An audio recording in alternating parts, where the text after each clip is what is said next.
the white visor over there, but he just had a phone and negative 8.13 on the other.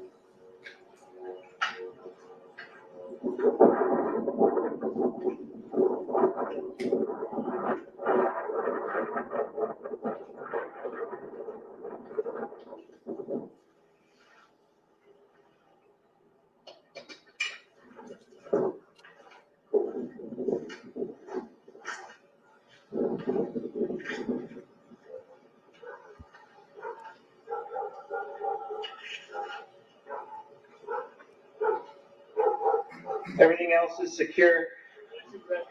Yeah, I'm gonna put it up right now. Yeah, he's at the end of the street. I'll put it up right here.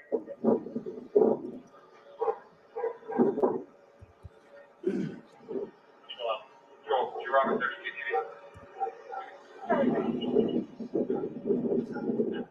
Second camera angle. Just to reconfirm.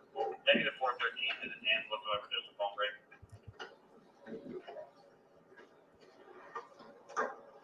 Just update this to a 416 please, real quick.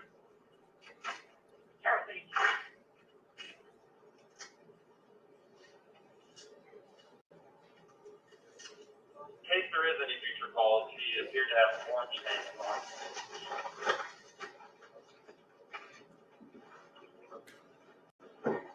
I'll be with you in a moment, sir.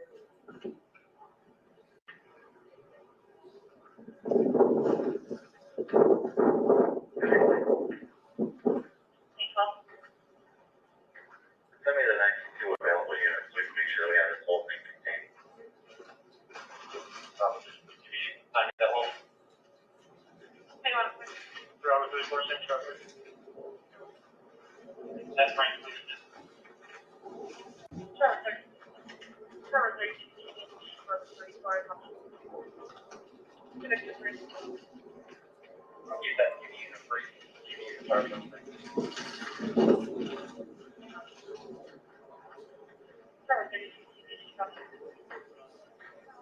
I did not just get my car. What is it?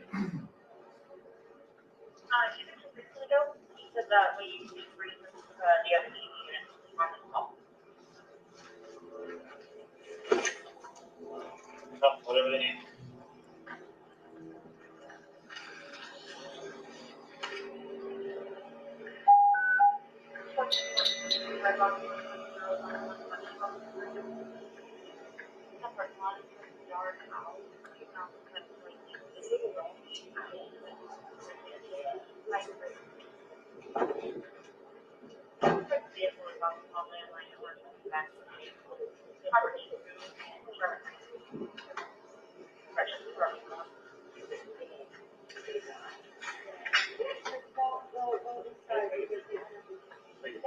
Delightful? Okay.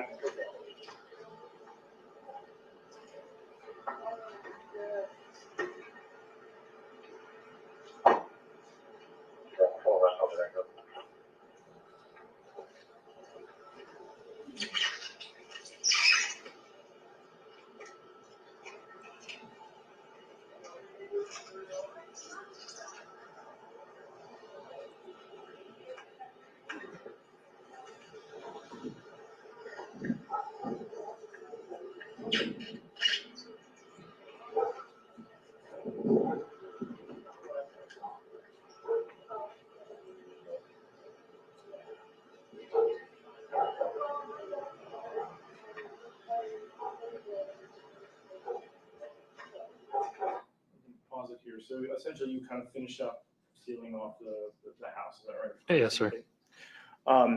If we move a little bit farther forward, I take it you kind of speak to the neighbors a little bit. Is that right? Yes, sir.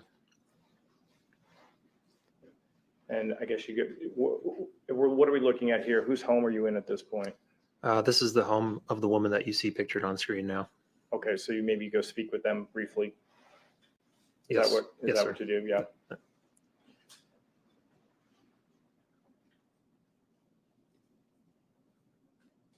And then eventually, what are we looking at here? At this point, this is when we've made entry into Mr. Gurman's home and is clearing it. Okay.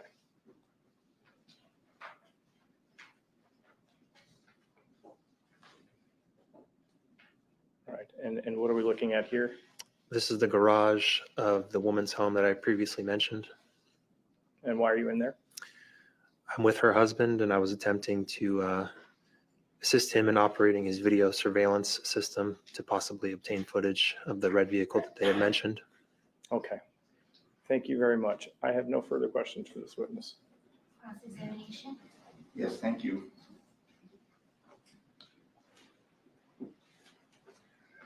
Officer, we see you arrive, and when you came into contact with a fairly mild-mannered, well-spoken gentleman, Roy Bailey. He was the gentleman that you were speaking to initially in front of the residence. That was captured on video, correct? Are you referring to the neighbor? Yes. Yeah, that is correct, sir.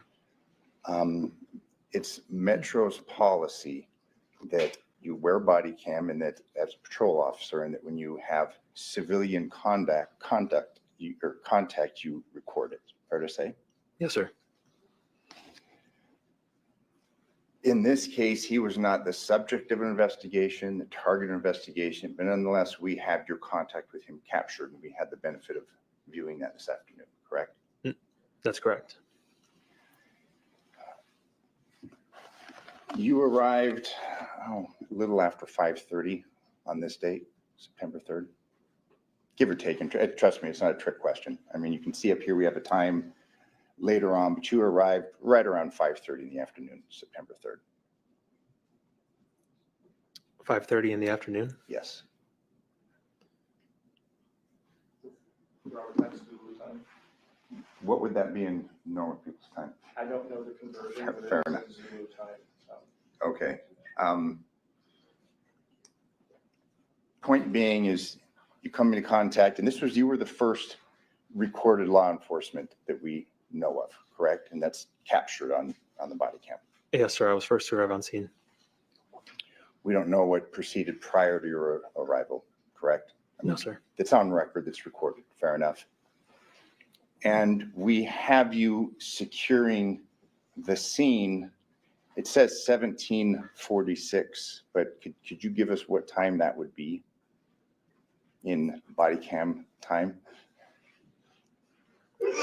Bear with me for a second. Sure.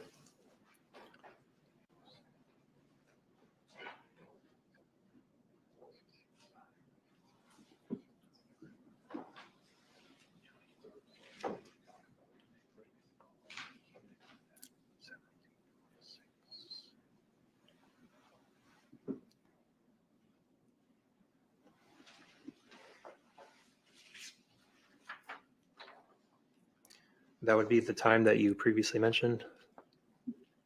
And would it be 10:30 maybe in the morning, give or take? Yes, sir.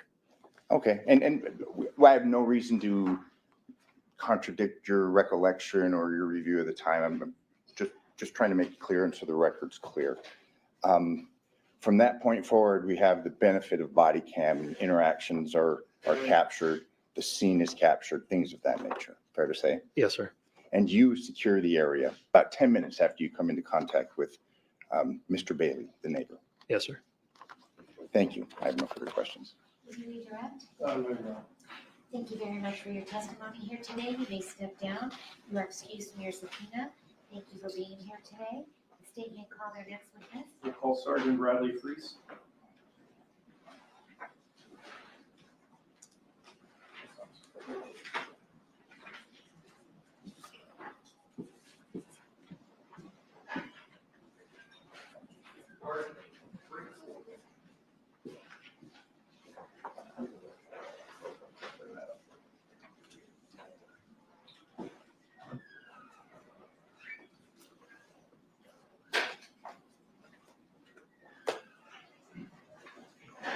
And if you please remain standing, raise your right hand, face the clerk. You do solemnly swear the testimony you're about to give in this action shall be the truth, the whole truth, and nothing but the truth, so help you God? Yes, I do. You may be seated. Please state and spell your first and last name for the record. My name is Bradley Freese, Bradley. My last name is Friess. Sir, what do you do for a living? I am a police sergeant with Las Vegas Metro Police, And how long have you been with Metro? 17 years. What is your current title? Currently, I am a supervisor with the abuse and neglect section. Okay. I want to turn your attention to September 2nd of 2022. At that time, did you hold a different position within Metro? Yes, I did. I was a patrol sergeant, sorry. Okay, and what was the area command that you were affiliated with? Summerlin Area Command. All right. Do you respond to 7216 Bronze Circle at approximately sometime after 10:30 in the morning Yes, on I that did. day? Okay. When you go out there or when you were kind of alerted, what are the basic details that you recall hearing? The basic details that I heard is that there was a suspicious situation and the neighbor had found their neighbor lying on the ground and believed they were possibly deceased. And then officers were dispatched to that location. Okay, so when you hear that, do you start to make your way over? Not immediately.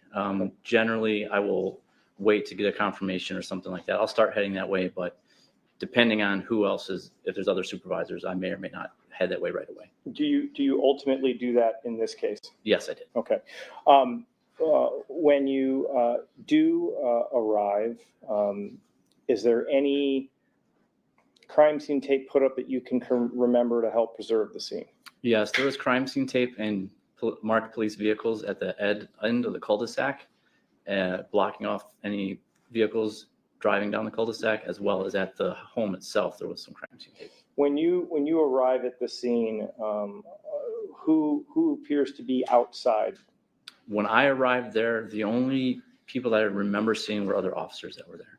Okay. Do you recall any regular citizens coming through? Not that I recall, no. Any real estate agents? No. All right. When you arrive, what do you decide to do at that point with your fellow officers?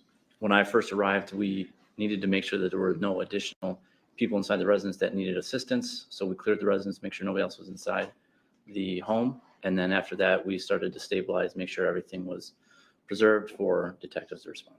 Okay. Are you familiar with something that is called a CAD log? Yes. And what is a CAD log? A CAD log is basically the log as an event is updated in our computer system. It is put in this log and it details, each line details what the officers say over the radio to the dispatcher, and the dispatcher types in this log, which is preserved in that CAD log. Okay. Is that sometimes referred to as an audit trail? Correct. Okay. Additionally, can CAD logs organize people in terms of kind of the chronology with when they arrive on a scene? Yes. Can they do that? So there's other forms that kind of show the chronology of people showing up. Yes. And it lists maybe their name and their time and things of that nature. Is that correct? Correct. Okay. In preparation for testifying, have you reviewed the CAD log, an audit trail, as well as a chronological log of who was arriving at scene? Yes, I did. Okay. At this time, we're going to ask permission to admit states proposed 346 and 347, which I believe is admitted by stipulation. Correct. All right. So I'd like to publish just page 1 of states 346. Back out a little bit. All right. If we can see this here in the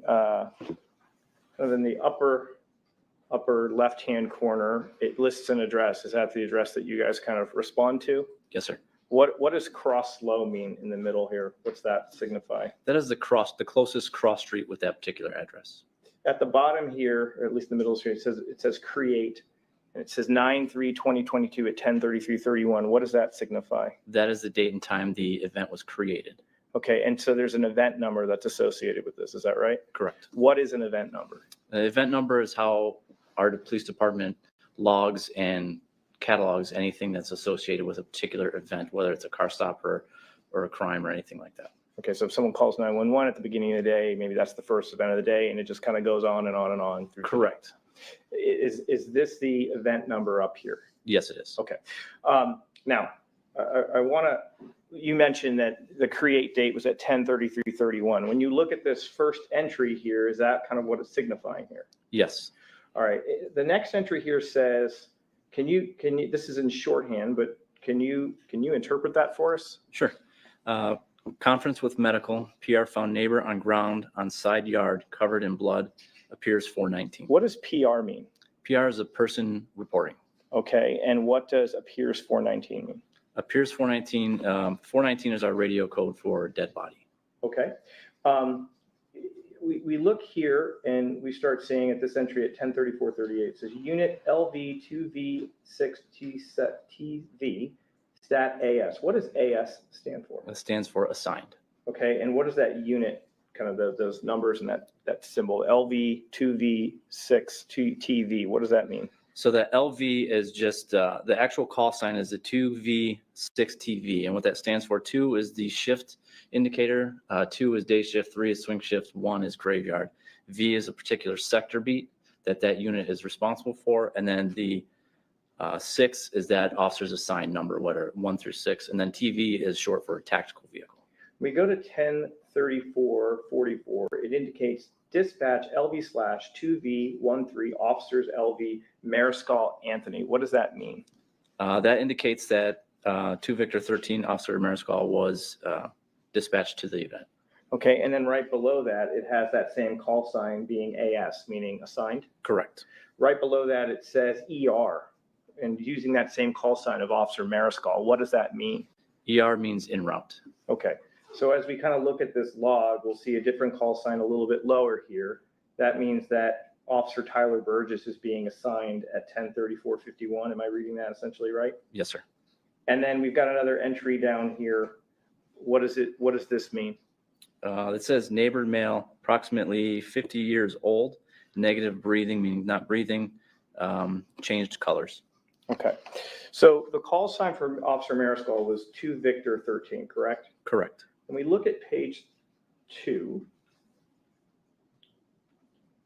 we look at this entry here at What is with this 10:37:08. Elmo? It says 2 Like, Victor why is 13 it so AR. dark? What does AR mean? I don't That is short for understand. arrived. Okay, so essentially what this log does is it shows us who is arriving and who is coming and when they go or if they leave. Would that be fair? Correct. All right.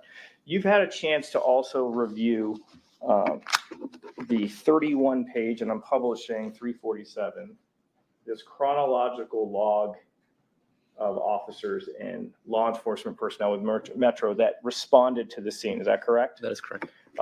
You've been through all 31 pages reviewing the names, correct? Yes. Did you see the name Derek Jappy anywhere on that catalog? No, I did not. Okay. On that day, were you also wearing body-worn camera? Yes, I was. Okay. At this time, if we could switch over to, and we're going to play states 344.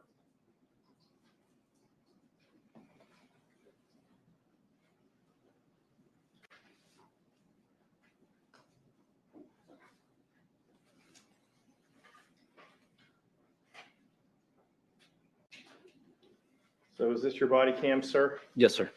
And you are not at the location in question. Would that be correct? That is correct. All right, we are going to spare everyone. Take it this is you driving there? Yes.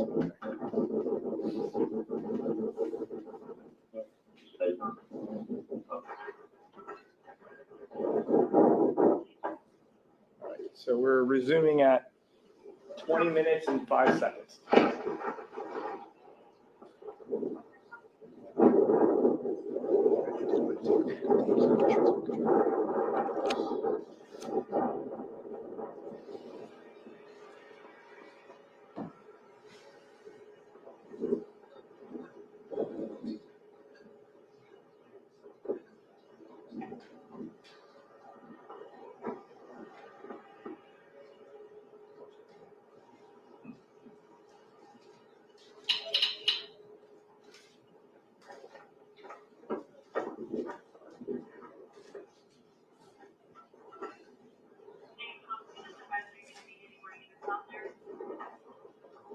I just arrived. Give me just a minute. I'll let you know.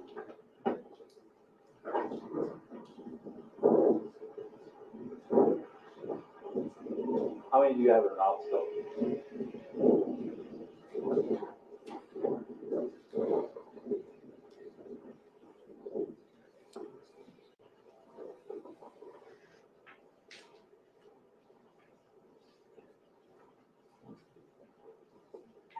Okay. Yes, That should be sufficient. I'll let you know here in just a minute.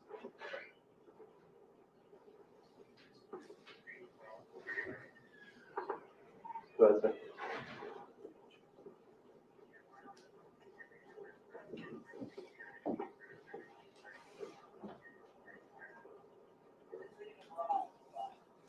So what's the cross street? Bronze and what? Copy. It would be wintergreen and bronze.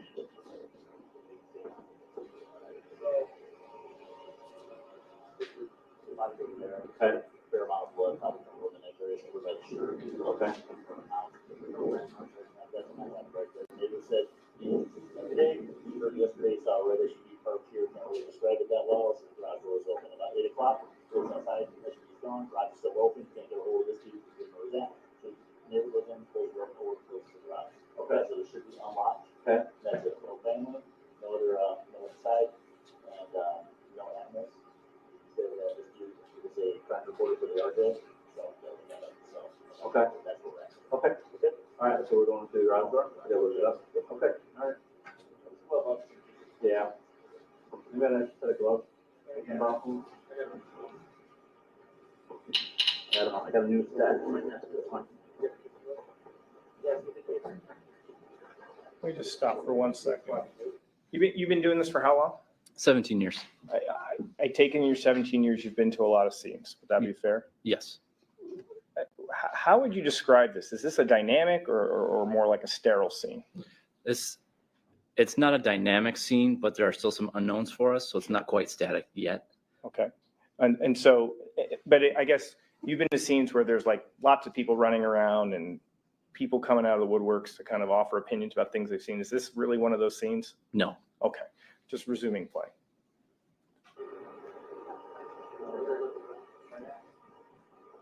Hold on, ma'am. Give us just a minute, okay?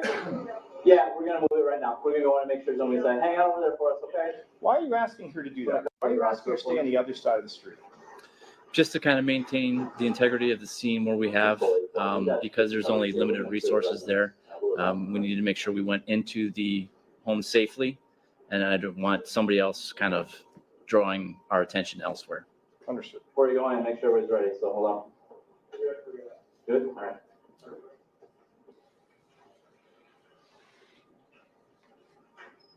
Metro Police, if there's anybody in here, make yourself known.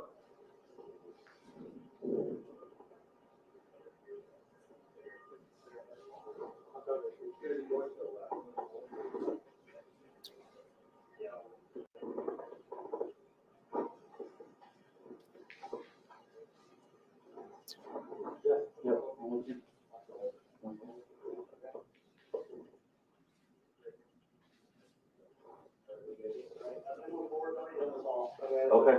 Closed door on the left, in front of me here, okay, I got the kitchen.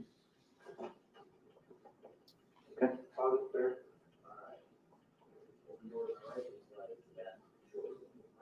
Move up, move up, move over here and hug that wall. I just want to go with them, then I'll cover it on here.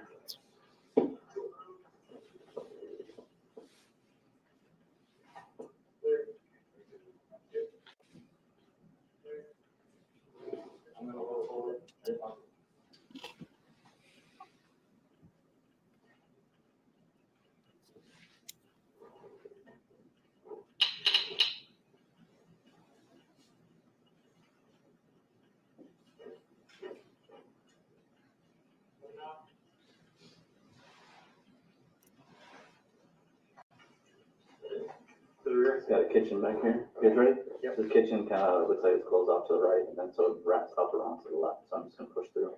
Ready? Yep. Straight room, straight room. All right. Clear back here. It is locked. I checked the outside already. Visual clearance from here. It looks like it's clear. Yeah, before we got here. Okay, cool, cool, cool. Residence is clear.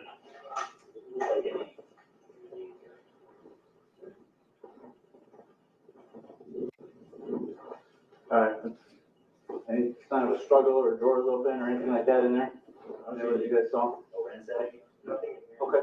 All right.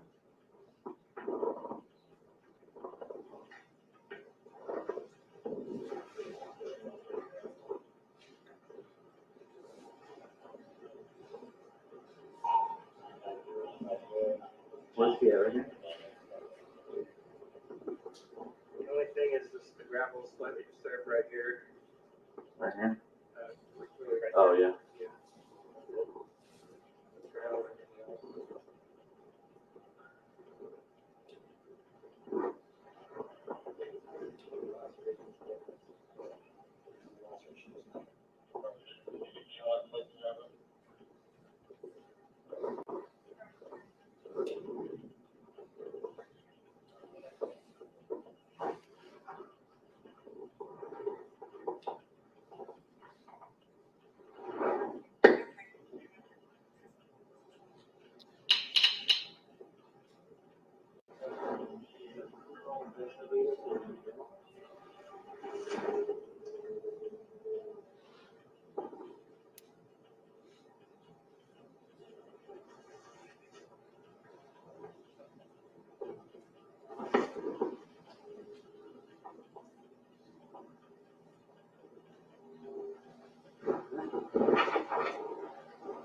We'll stop it here for a second. Sergeant, I noticed that you didn't touch the body in any way. Why did you do that?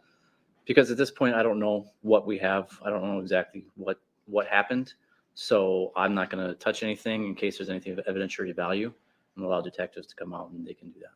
Okay. And when you have a dead body, do people start to touch the body before the coroner investigator shows up, or do they usually leave it alone? Usually they leave it alone. Okay.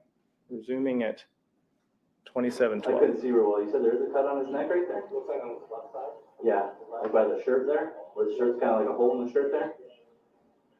Okay, all right. How did you guys hang out? Did you guys make contact with anybody over here?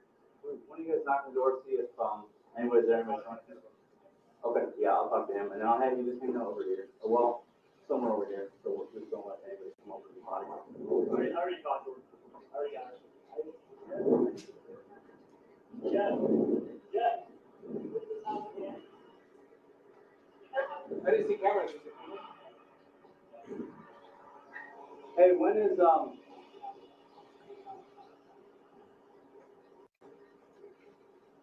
last night, what time was it that he came over here?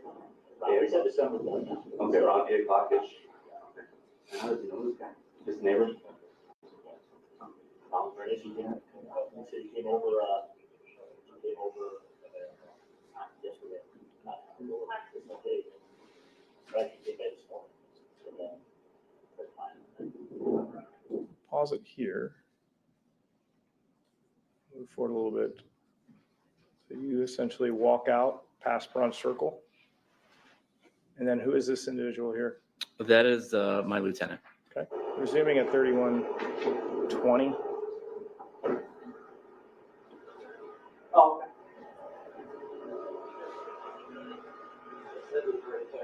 Yeah, possibility. So, because there's no, he said it looks like there's blood around his neck, but there's no, you can't see anything of where it's coming from. So it very well could have come out of his mouth or whatever the case is. Could have had a heart attack, I don't know. So I was gonna call the coroner, have the coroner come out. PD's in or out, they can do their thing. And then if coroner determines that it's gonna be suspicious, then we'll start notifying homicide. Unless you want me to call them now, give them a heads up, and see if they want to send somebody out. Have the coroner come out. Okay. Let's have the coroner come out. I agree. Just looking at it, it really looks like he just had a sudden drop in his Yeah. Yeah. So let's do that. Okay. Thank you. Request a coroner and I usually. So ultimately, you're the one that radios in to bring in the coroner's office. Correct. Okay. I have no further questions for this witness. No question, John. Okay. Thank you very much for your testimony here today. You may step down and you are excused from your subpoena. Thank you. You may call your next witness. Okay. We are going to call Detective Derek Jappy.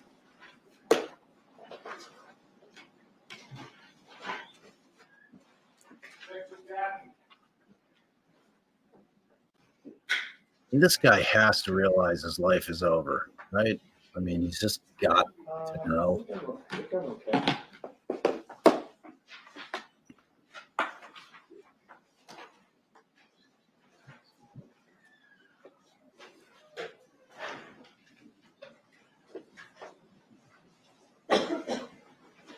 please step up to the witness stand. Remain standing, raise your right hand, face the clerk. You do solemnly swear the testimony you're about to give in this action shall be the truth, the whole truth, and nothing but the truth, so help you God? I do. You may be seated. Please state and spell your first and last name for the record. Yeah, my name is Derek Jappy, Derek, Jappe. Hello, sir. How are you? Doing well. How are you doing? I'm doing well. If you could tell this jury what you do for a living. Yes, I'm a detective with the Las Vegas Metropolitan Police Department. All right. How long have you been with Metro? I've been employed for 17 years. What division or what unit are you currently assigned to? I'm assigned to the Criminal Intelligence Section and a detective in the Public Corruption Squad. All right. Before we get to that, how long have you been in criminal intelligence for? 6 years. All right. Prior to that, where were you? So I was a patrol officer. From there, I went to a problem-solving unit. Then I became a detective in probably 11 years ago in the construction theft unit. Then I was a detective in an auto theft task force, the commercial robbery section, and then public corruption squad. Okay. 1 second.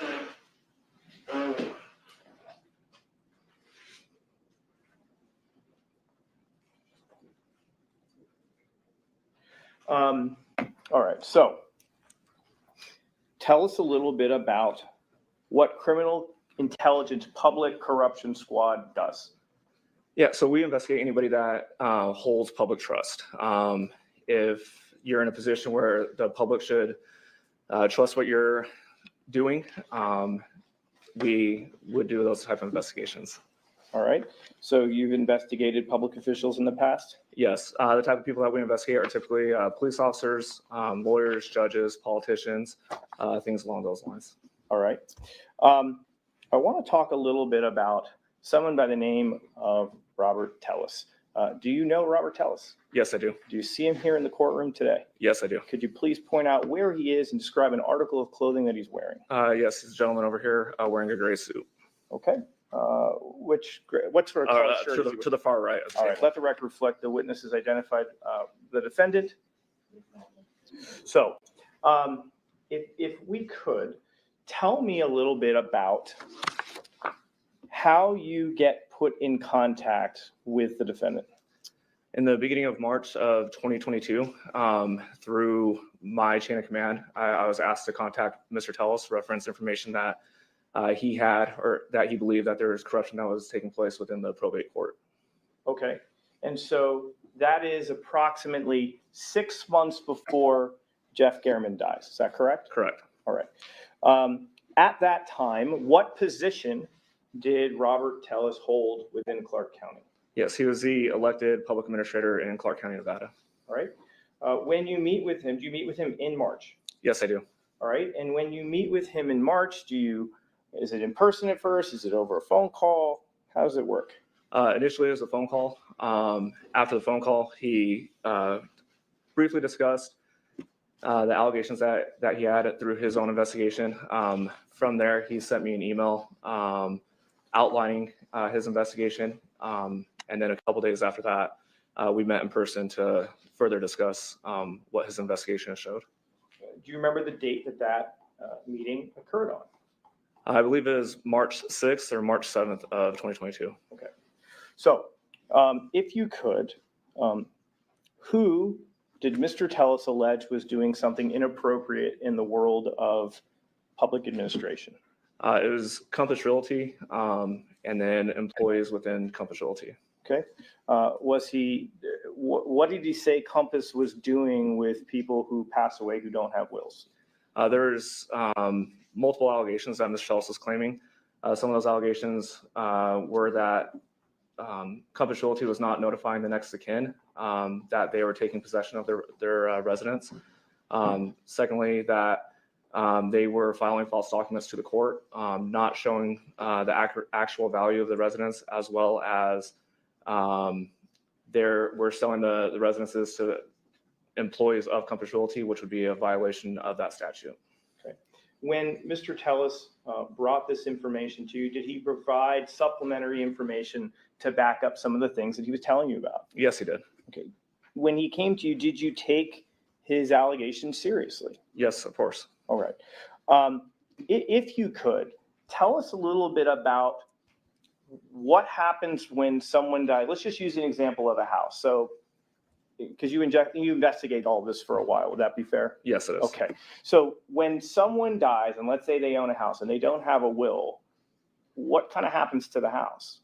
The house will just sit vacant if there's no family members that they can get a hold of, or if there's no one that if a person dies and there's no one that can be contacted, the house goes into like a vacant status. From there, it will sit that way unless there's a next of kin or unless there's a will. From that point, if there is no next of kin,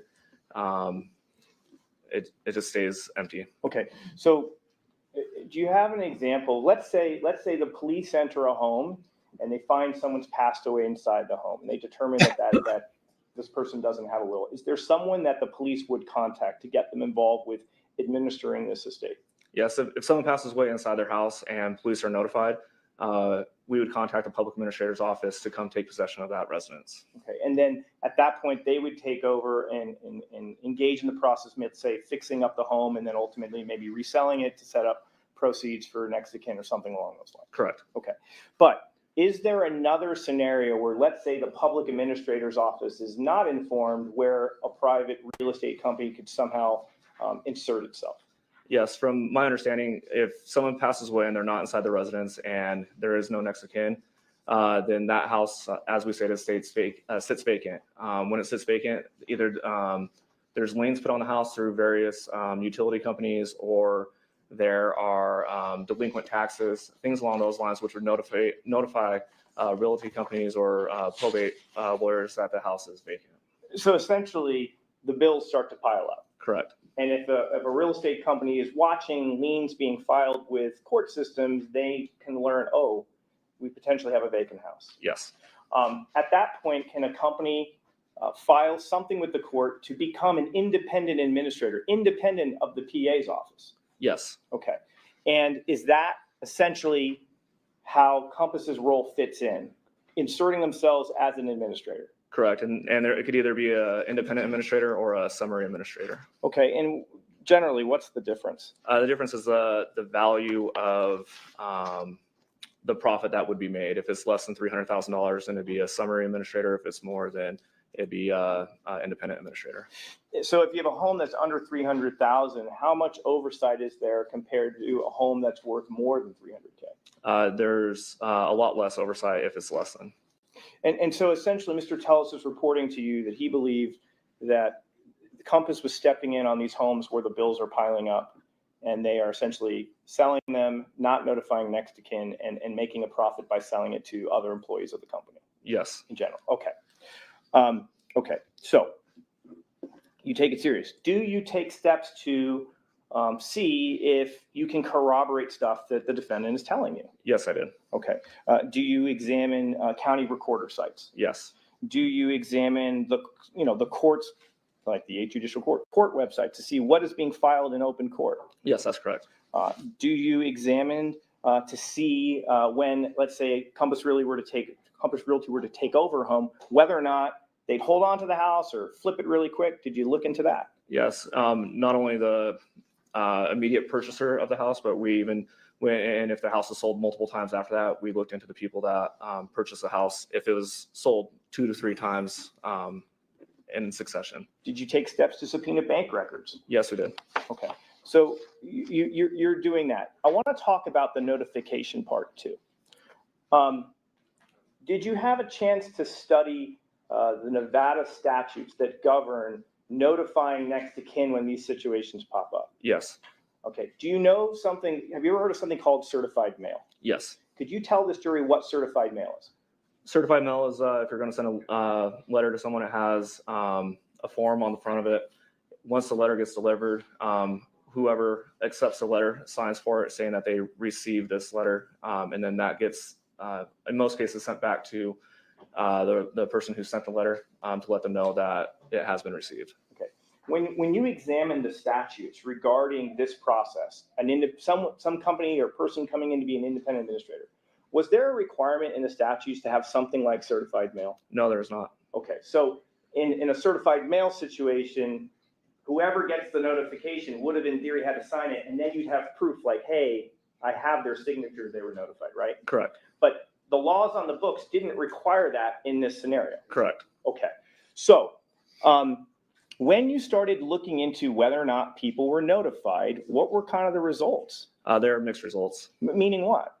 Some people stated that they were notified, and then others said they had no idea about it. And just to be clear, we're specifically talking about people who had Compass Realty take over as an independent administrator or summary administrator. Correct. So through our research, in the documents that were filed with the court through Compass Realty, it would oftentimes state who the next of kin was that they attempted to notify or that they found through their own research. Those are the people that we contacted. And if there weren't next of kins listed, we would try to find our own, through our own research, we'd find next of kins. And those are the people that we contacted. And that's, some of those people said they were notified, others said they were not. All right, I now want to turn your attention to May of 2022. That's about 2 months after you start investigating Compass Realty and speaking with Mr. TELLES. At that time, do you become aware of a series of articles written by Jeff Garriman about Robert TELLES? Yes, I do. And in general, it's kind of alleging there's like bullying in the office and an accusation of affair, things like that, correct? Yeah, that's correct. During that time, did you have interactions with the defendant? Yes, I did. Based on what you saw or what you heard from the defendant, how did he feel about those articles that Garriman wrote about him? He was upset about them. Okay. What did he say about Jeff Garriman? After Jeff here, it's just a foundation. We get a time, place. Sure. Okay. Did you have conversations in May of 2022 with Mr. TELLES? Yes, I did. Do you recall speaking with him about the defendant's opinion of Jeff Garriman and why he wrote those articles? Yes, I do. Do you remember where you were? I don't recall where I was at. Do you remember if it was over the phone or in person? I had been either over the phone, either through a voice conversation or text messages. Okay. In general, what did the defendant say about why Mr. Garriman was doing this? He said that he just wanted to sell papers and that he didn't want the full story or to share the full story. Okay. Did the defendant ever tell you about something that he believed would shed light on what was really happening in the public administration's office? Yes, he did. What did he tell you that you should look at, or what did he refer you to? He referred me to a website where he shared his side of the story. And at this time, is there an election going on? Yes. Okay. So he's running for election and these things are coming out. Correct. Did he seem concerned about the election? If you know, I don't know if you know, but based on your reaction, did he seem concerned? Our conversations weren't along those lines. So. Okay. I want to turn your attention to May 16th. On that date, does the defendant also approach you about another issue he is concerned about? Yes. Okay. What does he approach you about? This is a phone conversation after the article was written. Roberta Lee Knet was receiving a bunch of text messages that he believed were harassing in nature, and he asked if that would be something that I'd be willing to investigate. Did you in fact investigate that? Yes, I did. Okay. What did you do with that information? A few days later, Mr. TELLES sent me screenshots of the text messages that were received. I forwarded those text messages to the district attorney's office and had them review them to see if it fit any harassment or annoying, threatening phone call types crime. Okay. And what was the result after you reached out to the DA's office? That it did not rise to the level of any criminal action. Did you let Mr. TELLES know about the results of after speaking with the members of the DA's office? Yes, I did. Okay. Did he indicate that he understood? Yes. At this point, is the investigation into Compass still going on? Yes, it is. All right. Now, I will now turn to June of 2022. At this point, do you become aware of the defendant losing his primary election? Yes. So essentially in 6 months, he would not be the public administrator anymore. Correct. All right. Are you having some amount of contact with the defendant? Yes, I am. Is it as frequent as it was before? Our contact was periodic, so I would say yes, is similar. Okay, so now I want to turn to August of 2022. After the primary loss, are you still investigating Compass Realty? Yes, I am. All right. At that point in time, are you put in contact with other members of the Public Administration Office? Yes, I am. Who are those people that you were put in contact with? I was put in contact with Rita Reed and Alicia Goodwin. Did you know at the time, as of August, Rita Reed was the very person who beat Mr. Tellis in the election? Yes, I was. Okay. So you knew that they were employees and you knew that Rita had run against them? Yes. All right. So what do they allege to you? In our initial meeting with them, they alleged that they received information that Mr. Tellis was receiving kickbacks. Okay. A week after meeting them, do you speak with another individual in the real estate world? Yes, is around a week. I don't have the exact days. Okay. What's her name? Her name is Kimberly McMahon. Okay. Was she a former Metro police officer? I believe she was a lieutenant. Yes. Okay. Was she currently an employee of Metro at the time that you met with her? No, she was not. Okay. How long had she been retired for? I believe she retired in 2021, so it had been about a year since she was a police officer. Okay. Does she also share information about this alleged kickback scheme? Yes.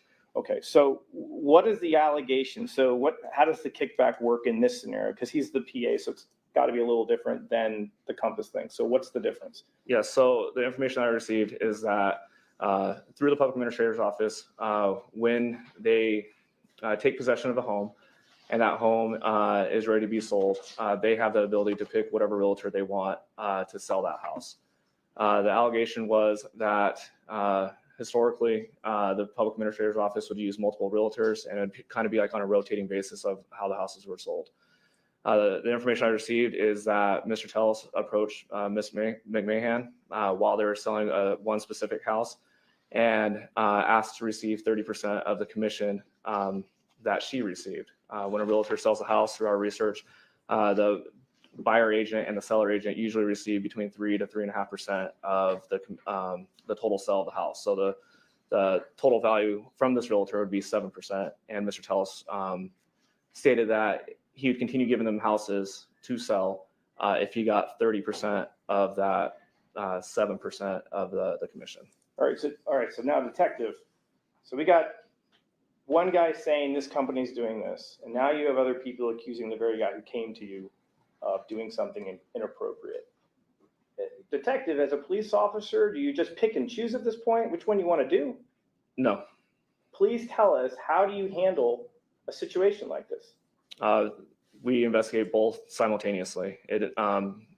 Even if a person that's providing us information, if we get information later on that that person is also committing criminal acts, it doesn't change.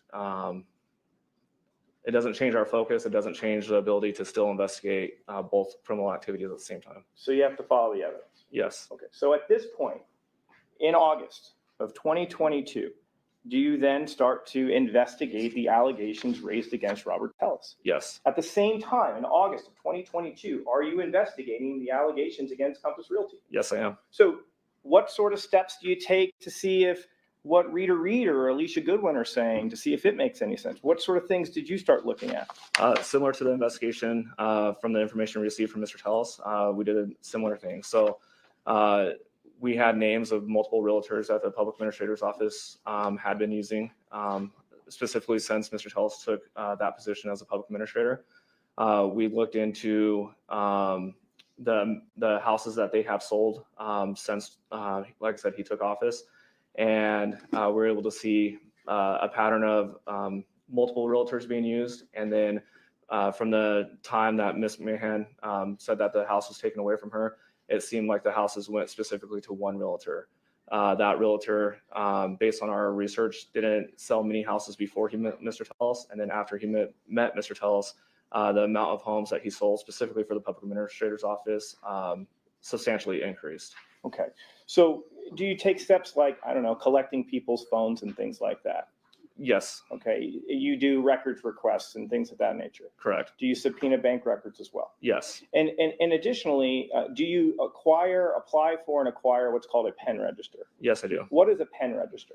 PIN register is a search warrant that we do to collect phone data information such as location information and incoming and outgoing contact with that phone, either text messages or voice calls. And so when you say location information, are you talking about when a phone kind of interacts with a cell site?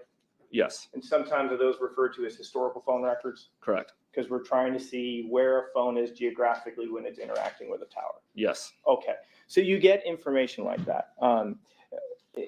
Additionally, do you institute surveillance on Mr. TELLES? yes, I do. All right. And was the pen register in effect in early September? Yes, it was. Were you surveilling in early September? Yes, Okay. I want to turn your attention to September 2nd. Do you become aware that Jeff Garriman is murdered on that day? yes, I was. Detective, was surveillance instituted on the defendant on September 2nd, 2022? No, it was not. Do you remember why? Surveillance was conducted on Mr. Tellis the day prior, so September 1st, 2022. So why stop? What's the deal with that? Typically in our line of work, we don't want to do surveillance on a subject multiple days in a row. We typically have the same cars, and if someone starts noticing a same car or same person behind them multiple days in a row, they can get suspicious. So we like to space out our surveillances so that people can't notice cars. Okay. So the day before, and this was the day off. Correct. All right. Now, I have another question to ask you. It's a bit of a burning question. Detective Jappy, did you go to 7216 Bronze Circle on the day Jeff Garriman was murdered? No, I did not. All right. Now, later, I don't know if it's that evening or the very next day, do you attend a briefing with Metro regarding the Garriman murder? Yes, I believe it was that evening at our headquarters. Okay. Fair to say, given he was a reporter, this was kind of a big deal. It had some notoriety, at least certainly media notoriety. Correct. Okay. Did you provide those historical phone records in the pen register to the lead detective, in this case, Detective Gaddis? Yes, I did. Okay. Did you mention that you were aware of these articles that came up as well? Yes. Okay. At that point, who, as far as you know, who is handling the investigation of the Garriman murder? Detective Gaddis. Okay. Are you an integral role? Are they saying like ride shotgun with me on this? Is that what's happening? No. Okay. So homicide's handling. Correct. So then I have another question for you. As of September 2nd, Jeff Garriman dies. Do you, for some reason, stop doing your Compass investigation or your TELLES investigation? No, both those investigations still continue. All right. So now I want to turn your attention to September 7th of 2022. On that day, are you contacted by Detective Justine Gaddis? Yes, I am. Does she ask you to meet her somewhere? Yes. And where are you supposed to meet her at? She called me and asked me if I can meet her at the Summerlin Area Command. And why did you have to go over there? Mr. Tells was present there, and she asked if I could come assist her in the interview. Okay. At that time, though, is a buccal swab taken from Mr. Tellis pursuant to a search warrant? That was prior to my arrival. Okay, so you're not there. Are you aware, though, a buccal's being taken on that day? Yes. All right. Are you also aware of a warrant being acquired to perform a search at his residence? Yes, I am. Because this is all happening on the 7th, right? Correct. Detective Jappy, did you participate in the search warrant at the defendant's home on September 7th, 2022? No, I did not. Who drops off the defendant at his house on the 7th? It was Detective Gaddis and I. After you drop him off, do you become aware that the DNA results have come back? Yes. Do you learn that there's a plan in place at that point to place the defendant under arrest? Yes, I do. Do you go home at that point in time, or where do you go at that point? I was in the vicinity of Mr. Tellis's residence. Okay. And are you tasked with anything on that day? Yes. What are you tasked to do? I was asked to call Mr. Tellis and ask him if he could come outside of his house and surrender to us. do you have an understanding as to why you were selected? Yes. Why? One, based on my rapport with Mr. Telles, we had I would say a long-standing relationship for 6 months. We talked somewhat frequently. And also, I'm a member of our crisis negotiation team. What is the crisis negotiation team? We are individuals within Metro that have specialized training in crisis negotiation. So if someone is in a mental state where they are refusing to come out of the residence, either barricaded inside the residence or have hostages or want to harm themselves, we have specialized training and we respond to talk to those individuals to try to get them to get into a mental state where they're ready to start thinking rationally again and exit whatever place they're in. And potentially de-escalate a potentially harmful situation? Yes. Okay. Do you call the defendant? I call his wife's phone.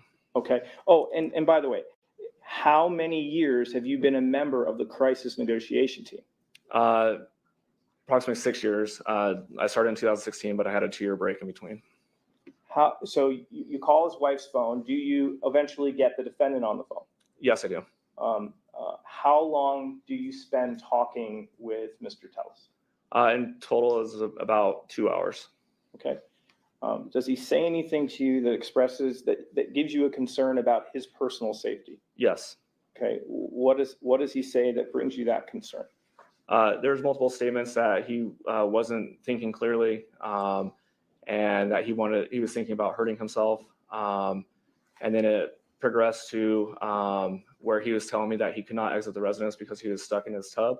And at that point, we members of the SWAT team utilized robots and drones to see that he was in fact laying in his tub and unable to exit. I want to ask you this question. During that 2-hour negotiation, do you ever step foot inside Mr. Telles' residence? No, I do not. Okay, so are you at some sort of command post or somewhere farther away? I started off in my vehicle, and then once the SWAT team arrived, we have a room that the negotiators go and sit in. So for probably the first hour and a half, I was in my vehicle, and then I transitioned into the command vehicle for the SWAT team. Okay, and then at that point, you mentioned that drones or robots confirm. Is that because they're like armed with cameras? Yes, that's correct. Okay, so you get a visual essentially. Yes. All right. Ultimately, does SWAT go in and safely get him out of the house? Yes, they do. After SWAT gets him out of the house, is he provided medical treatment and brought to an ambulance? Yes. Is that ambulance? Obviously, the ambulance is outside of the house. Do you approach that ambulance? Yes, I do. Okay. Why do you approach the ambulance? As part of what we typically do is, as negotiators, we go to debrief the person that was barricaded within the house, and we have conversations with them to see if there's anything that we could do that could have been different to get them to exit the house earlier, or different things that we could have said to have rationale with the subject. On top of that, with my relationship with Mr. Telles, just to see if he was okay. Okay. I'll ask you, Detective, were you concerned about him? Yes. Okay. Why? Like I said, I had a relationship with him. Obviously, through the conversation that we had, we know about his family, everything that he's going through. You never want to see someone in a situation where they feel like they have to hurt themselves. Like doesn't matter what the nature of the allegations are or anything like that. And so all those things were factors that, I was concerned about his safety. Okay. How long? I don't want to get into the substance of it, but like, how long do you spend interacting with him? In the ambulance, I was probably in there for about 5 minutes. Okay. Do you stay in the ambulance as he's taken to a hospital? No, I do not. Okay. So he is then taken away at that point? Yes. After he leaves to go to the ambulance, Detective Jappy, did you set foot inside Mr. Telles' residence? No, I did not. Okay. So September 7th, Robert Telles is arrested. At this point, do you stop your investigation into Compass and Mr. Telles? No, both investigations still continue. Okay. Let's first talk about the Telles investigation. When do you conclude your investigation into the allegations raised by Rita Reed and Alicia Goodwin and Ms. McMahon? My investigation ended around February of 2023. We passed the information that we had and all the information that we collected to the FBI to do a secondary analysis of it. Let me Sorry. stop. I want to stop you here for a second. You conclude in February of 2023. Yes. Okay. Before you send it to the FBI, what determination, detective, do you make regarding the allegations that Robert Telles did something involving a kickback scheme? Through all the investigation that we did and all the research that we conducted, there is no evidence to support that Mr. Telles was receiving any kickbacks. Okay. Do you then refer to the FBI? Yes. And what does the FBI say? They review the documentation as well, and they came to the same conclusion. Do you take this evidence to the DA's office in the hopes that they file charges against Mr. Telles? No, I did not. So you don't do that in that case. Correct. With respect to what the old guard has said about Mr. Telles. Is that correct? Do you know who the old guard is? I do not. Okay. Sorry, I'll use it about regarding what Ms. Rita Reed or Alicia Goodwin or Ms. McMahon, what they say about him. You don't take all that to the DA's office. Correct. Regarding Mr. Telles. Correct. Let's turn our attention to Compass Realty. When did your investigation conclude on that? Around February of 2023. Okay. Do you take that information? What conclusion? Well, let's do it this way. Do you take that evidence to the DA's office Yes, I do. in the hopes that they file charges? When I took the evidence to the district attorney's office, it was in support of trying to get search warrants for to further the investigation. And what are you told essentially by members of the district attorney's office? That based on the information that we had and how the Nevada revised statute is written regarding probate cells, that through the legislative loopholes that Compass Realty was utilizing loopholes and that there would not be a criminal prosecution of the case. So specifically, we're talking about things like the requirements of service, right? Like you don't have certified mail, and you're getting a mixed bag, so it's going to be hard to say that they weren't really notifying people. Yes, that's correct. And so, because you had some people who in fact were notified and some people didn't.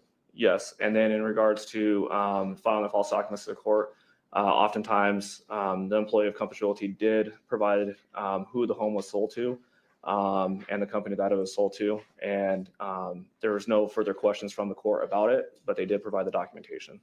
So at the end of the day, regarding the Telles accusations, you do not go to the DA's office, but Compass Realty you did. Correct. But based on the way the law was written, you were told this can't go any further just because of just how these statutes are written. Yes, that's correct. I want to talk about one more thing, that pen register. Did you have an opportunity to review the pen register with respect to Mr. Telles? Yes. Okay. And on that day, and you have records, you've collected those records. On that day, in the morning of September 2nd of 2022, what do you see in terms of the activity on that phone? The activity between, I don't have the exact times, but between like 8:30 in the morning, around 8:30 in the morning to early afternoon, the phone activity was only incoming activity as far as text messages and phone calls, and there was no outgoing text messages or phone calls until early afternoon. Okay, so basically, like, there's activity on the phone, and geographically, where's the phone pinging from? Around his residence. Okay, so the phone appears to be located nearby the residence. Correct. And people are kind of reaching out to his phone, but nothing's going out. That's correct. For about how long of a time period? I would say approximately 5 to 6 hours. Okay, and you've provided those records to our office, is that correct? Yes. At this time, we're going to ask for the admission of states 345. It's been admitted by stipulation. Correct. Yes, John. We could just cue over.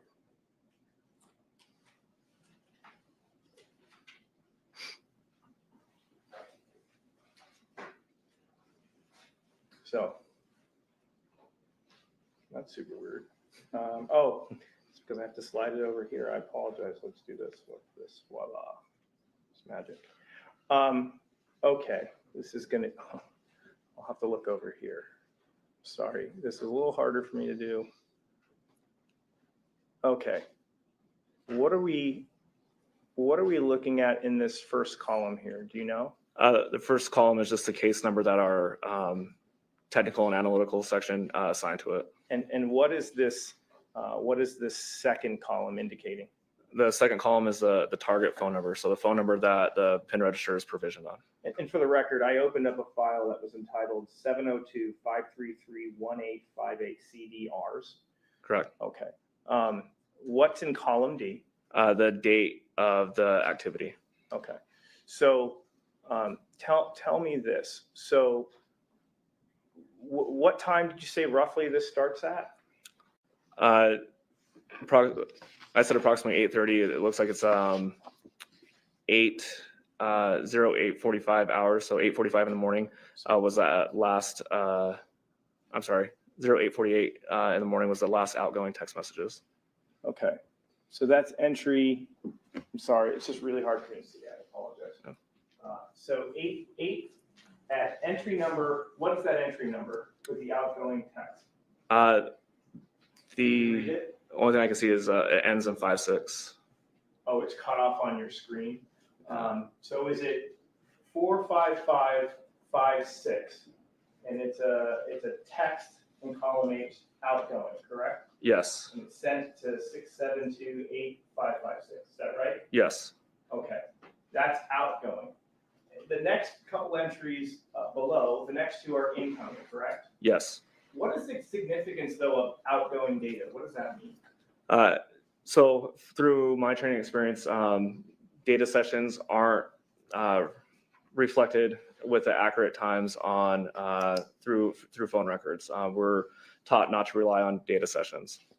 Okay, so that potentially is just a ping from the cell phone company sending things out. Yeah, I'm not exactly sure like what counts as data sessions, but on a record, let's say you send a text message in column 8, it'll say text, right? yes. Okay, so let's keep scrolling down.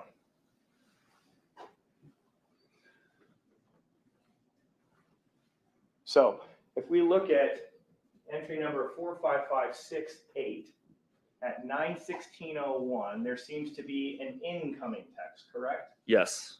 And again, there's outgoing data, and then another incoming text. Is that correct? Yes. And so essentially, you're seeing a series of incoming texts, but there's like no response. There's no outgoing text, correct? Correct. All right. So we're at, if we look at entry 45582, the very one at the bottom. Can you read me the time at that point? Yes, that's 9:44:53. All right. Let's keep scrolling down.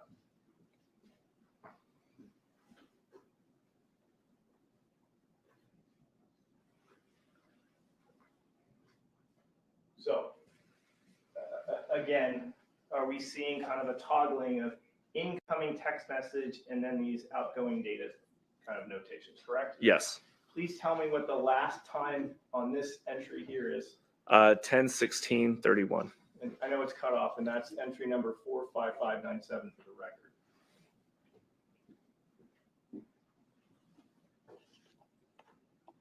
Wrong mouse. All right. Now we have something called incoming voice. What is that? That's his phone is receiving a phone call. Okay. So you're seeing a couple of calls that are being made, correct? Yes. But nothing outgoing in terms of voice or text. Correct. What is the last time that you have here? The last time I have is 11:59:09. And for the record, since it's cut off, it's 45:6:12.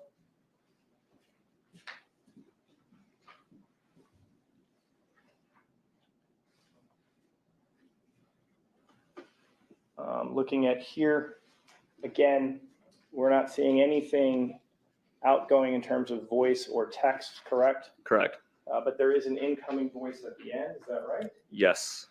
Okay. What is the time on that? 13:20:28. So assuming that's a 24-hour clock? Yes. Okay, so convert that for people who don't know. Yes. 24-hour clock. That'd be 1:20 p.m. and 28 seconds. Okay, so another incoming at 1:20 incoming voice call, and for the record, that entry is 45:6:30.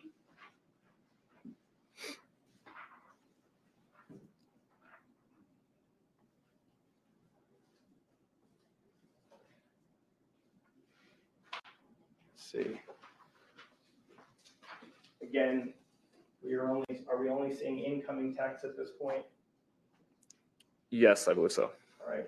No outgoing text, no outgoing voices. Correct. Correct. Okay. Please tell us the time here at the bottom. 13:26:35, so 1:26 and 35 seconds p.m. Okay. And for the record, that's entry point 45651.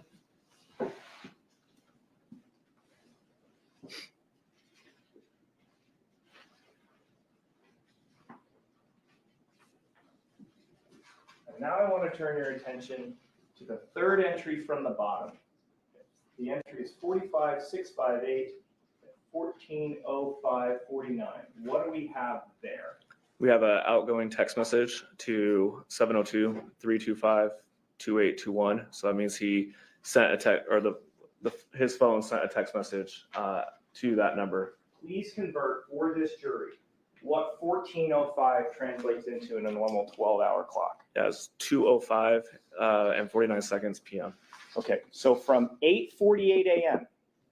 until 2:05 p.m., there's not a single outgoing voice call or a single outgoing text message. Correct. Correct? Thank you. I have no further questions.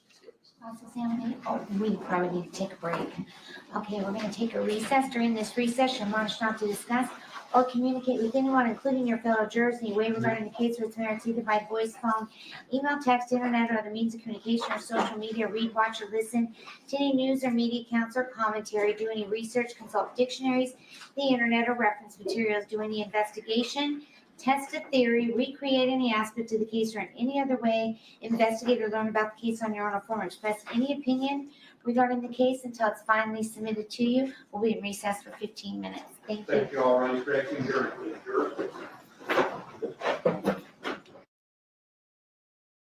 Wow. So there you go.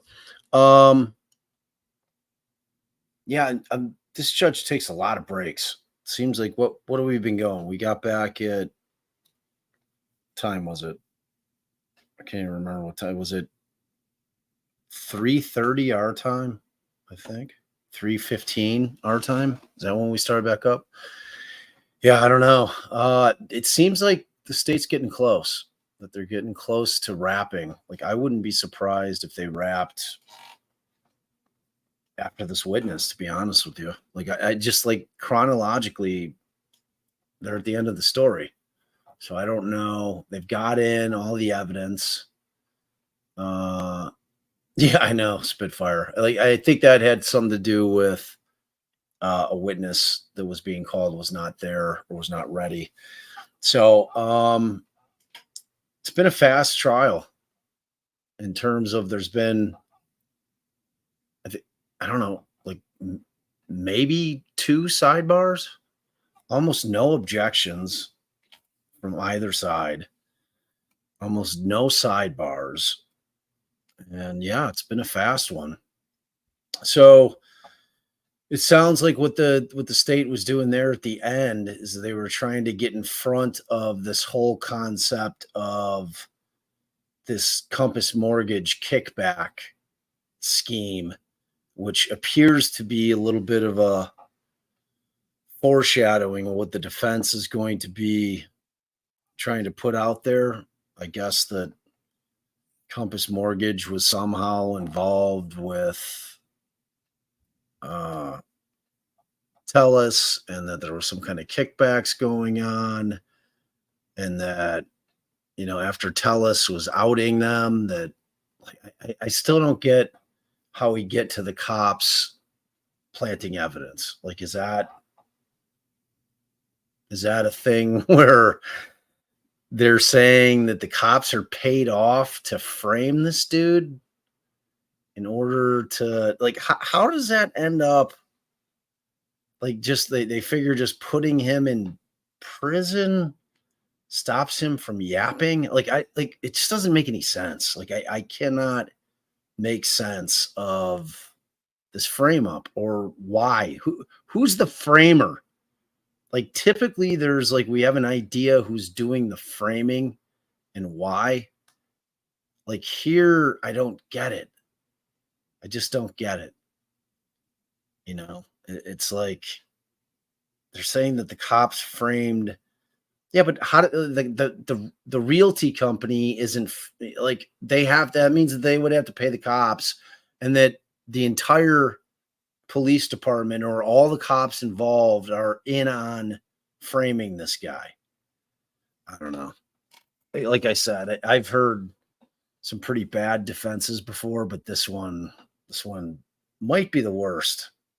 But again, like this guy was pro se. TELLES was pro se for a long time, so like I guess this attorney just kind of picked up where TELLES left off with this concept.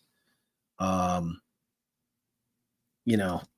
it's a tough sell. He's certainly not selling me. That is for sure. So I don't know. Like at this point, I'm just ready for TELLES to get on the stand so we can hear what the story is. It seems like he's going to be the only one that can tell it. I don't know. You guys have any thoughts? What do you guys think? Dizzy says the realty company. All right, but I don't know. Yeah, like I mean, but the Karen Reed thing, like at least you have like a concept of why and who may have done it and why they may have done it. Here you don't have any of that. Like I don't like that was a different scenario. Like it's either one of two things. If the cops fudged evidence over there, it's because either they think that they have the right person, they think that she did hit him, and they're just trying to strengthen their case, or they're protecting the people inside that house in the event that something went down in there. So like there you kind of have at least a clue. Here, I'm not seeing it. I am not seeing it. Yeah, right. The elusive, powerful. They have framed the poor, innocent, resting dick face. Yeah. Can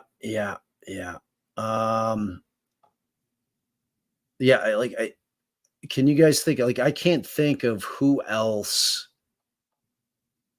I mean, this guy wanted to take it to trial, Ned. I mean, that's, like I said earlier, I mean, like, we don't have any control over whether or not the defendant wants to go to trial. I mean, we could certainly advise them, but at the end of the day, that's their final decision, not ours. As lawyers, it's not in our purview to choose whether or not something's going to go to trial. So I don't know. Dizzy says there was no deal offered. So that's what I was talking about before. That's kind of your answer right there. If you've got a situation where they're trying you for murder, they won't move on an offer.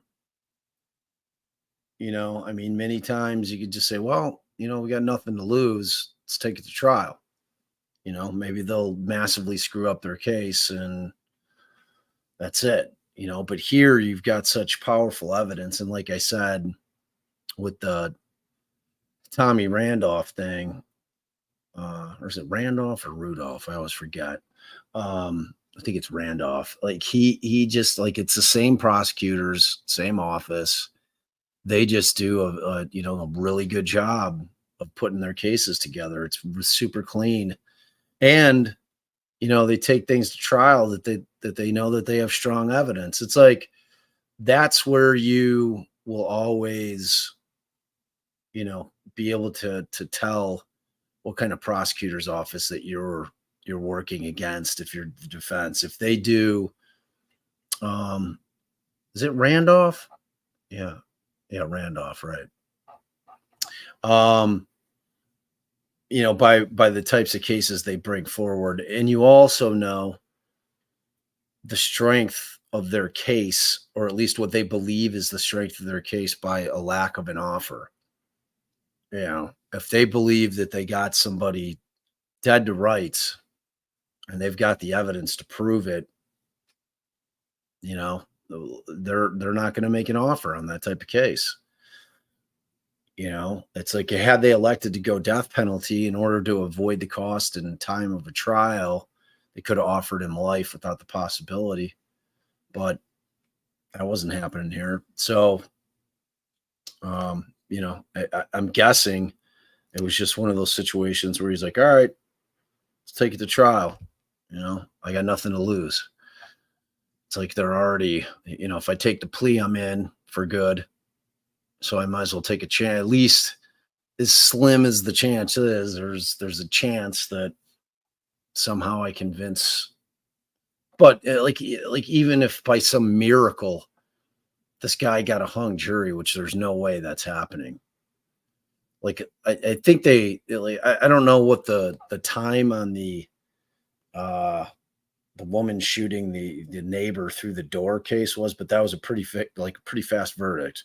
So this one's, I don't think that it's going to be much longer. Like, cause Allie was like, oh, they asked some questions. Like maybe they've got, you know, maybe they got somebody on the jury who's buying this shit. And I'm like, I don't think so. I don't know. I'm like, you'd have to have like a very gullible juror to buy this story. This one's like, I mean, just the evidence is so powerful. It's like I mean, I give credit to this defense attorney. He's doing the best he can with just a shit case, you know. It's like, I mean, what are you gonna do? I mean, and he hasn't been like real effusive. Like he's not a real flamboyant lawyer, you know. He's not. Yeah.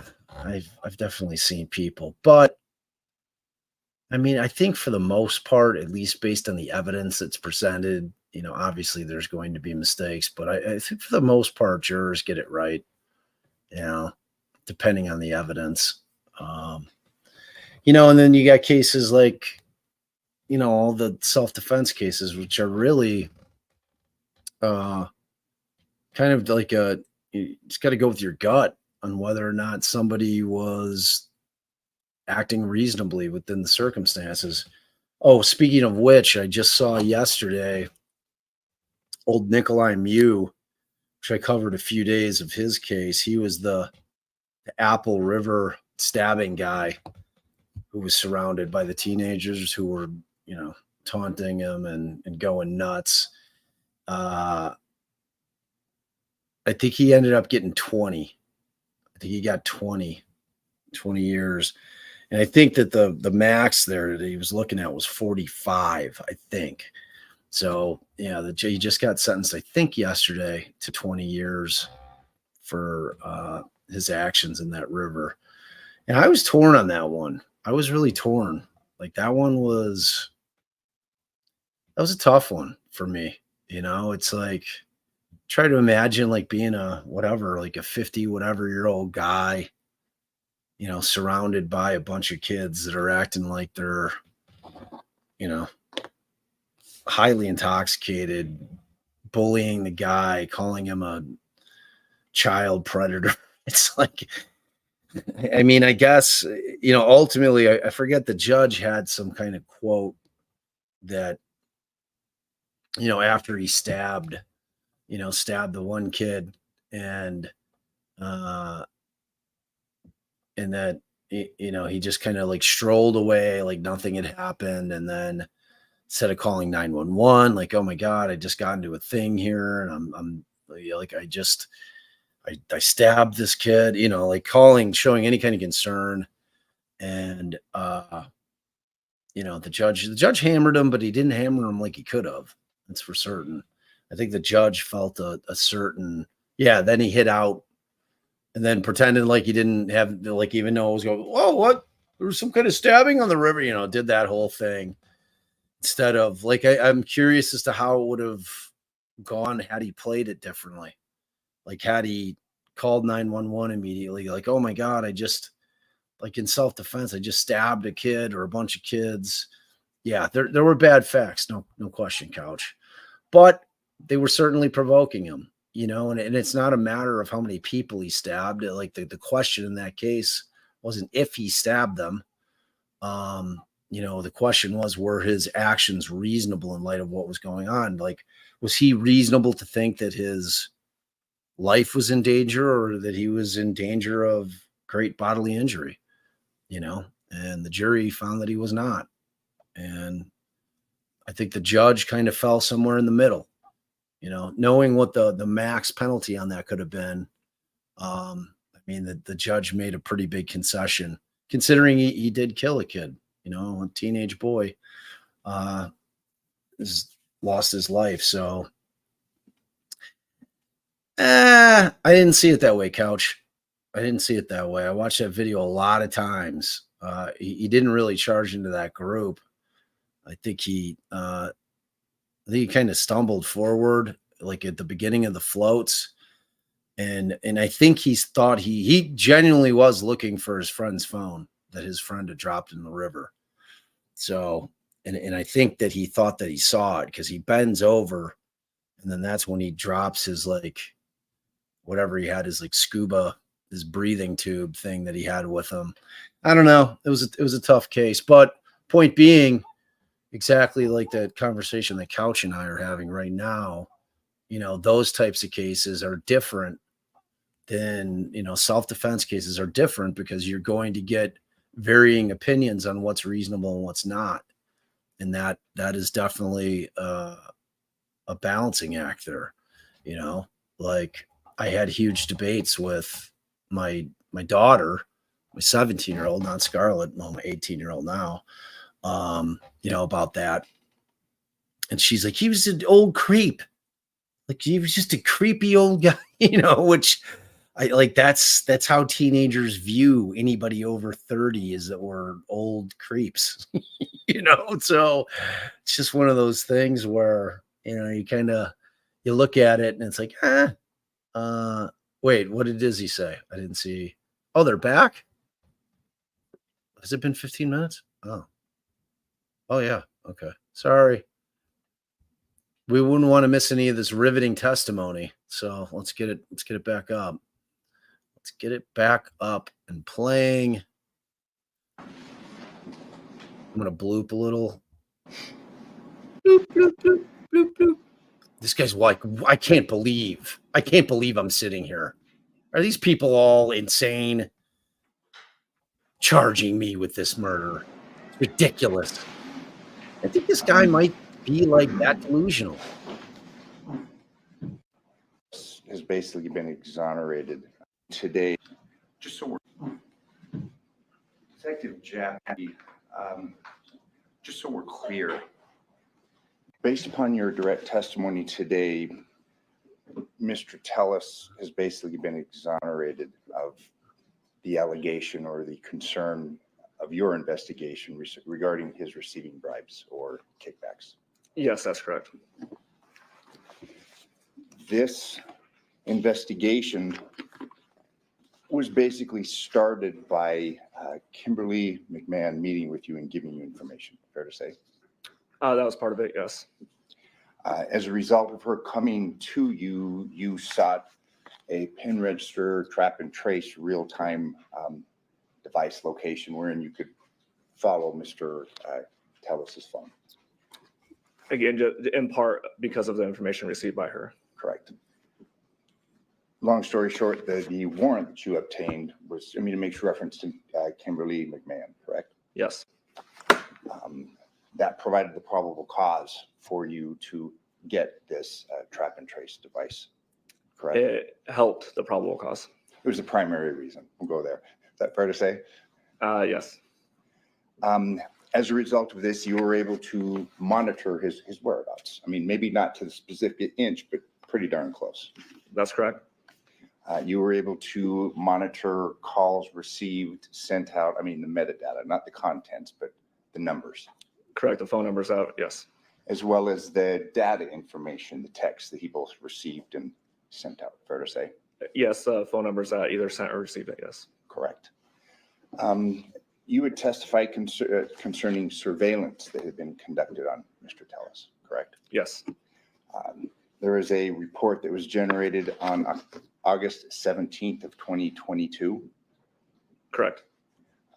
Criminal intelligence surveillance log was generated as a result of the surveillance that was conducted. Yes.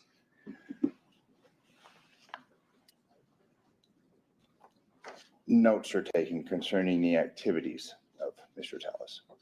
Yes, that'd be correct. Picks up a child, goes to Home Depot, fair to say, Yes, goes to Chipotle, yes, goes home. And he was under surveillance for a number of hours on August 17th, 2022. correct. Now, there's a second report that's generated, and that's a September 6th, 2022. And this is of Mr. Telles. Yes, References made where security cameras are observed under the eave of the roof. correct. And there's a notice or a notation here concerning those not having been there previously. Yes, Now, there's reference made to, and actually you testified now concerning surveillance conducted of Mr. Telles on September 1st, 2022. yes, Was a report generated or a surveillance log generated in reference to that surveillance? yes, there was. Was that provided to the district attorney's office? Yes, You are subject to recall, and the parties have agreed that in the event that it's necessary to call you back, which you're willing to come back and speak to us, correct? yes, I am. Right. And it's your testimony that as a result of the surveillance of Mr. Telles on September 1st, 2022, that he was not surveilled on September 2nd of 2022. You generally don't like to have two surveillance days back to back. Correct.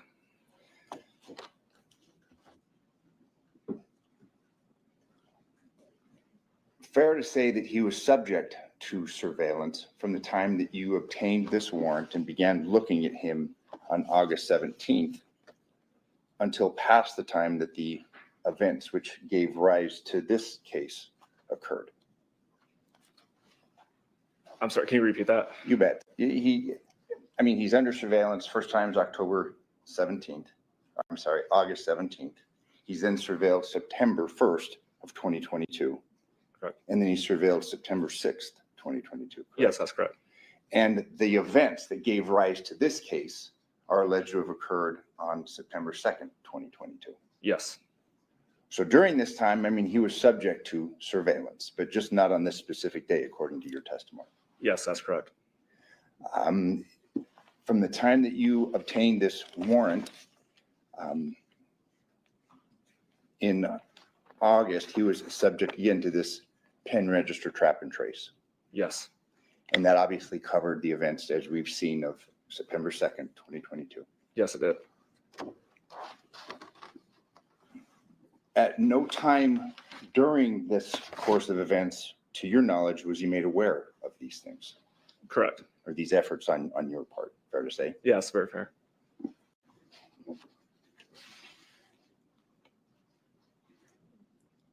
In reference to the person that came forward to you and gave you information, which was the primary basis for your warrant, Kimberly McMahon, she was a real estate agent.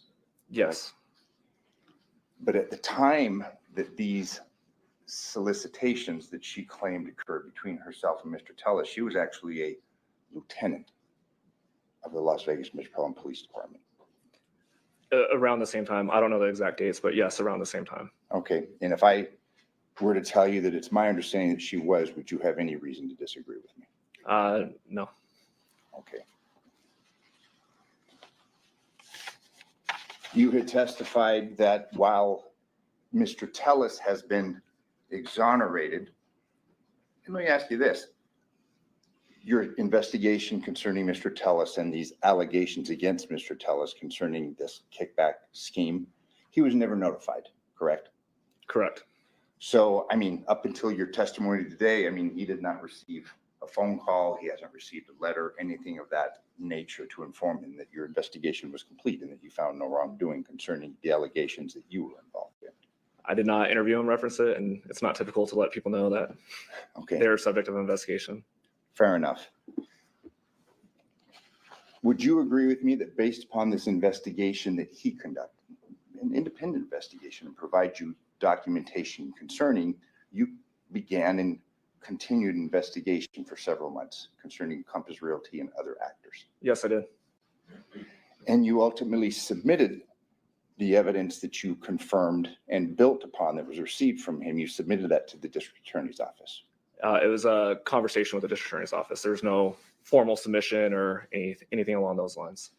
And you were informed that while obviously it was a statutory issue, but the district attorney's office did not file charges, but then you had given testimony that this information has been submitted to the FBI. In regards to Mr. Telles, yes. Okay. In regards to being concerning an investigation of Mr. Telles, or just so we're clear, please? Yes, concerning the investigation that we were doing into Mr. Telles for the kickbacks, that information was turned over to the FBI. The information referenced Compass Realty was not. Okay. Fair to say that if Mr. Telles had not come forth to you, that you wouldn't have learned, you weren't notified prior to his notifying you of these actions of Compass Realty and others? Correct. So he reached out to you, correct? Yes. And when I say you, I'm saying if I told you that he first reached out to the district attorney, Mr. Wolfson, and then ultimately it came to your desk, would you have any reason to disagree with that? No, that's a fair assessment.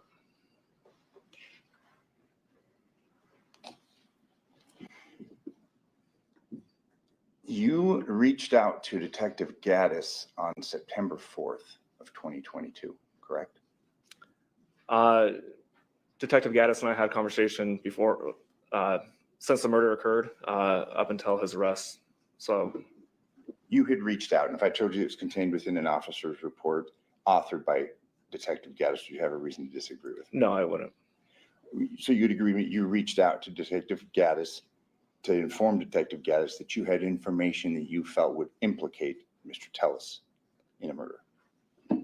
I don't recall any information that would implicate him. I passed along facts that I had for through my investigation. To where you thought that he should be a target or he should be looked at? Again, I was just informing Detective Gaddis of information that I had. She was a case agent. However, she receives that information is her decision. And like I said, I don't want to mince words with you, but you basically reached out to Detective Gaddis to say, hey, I think I have some information. You should look at Mr. Telles. She should be aware of the information I had, yes.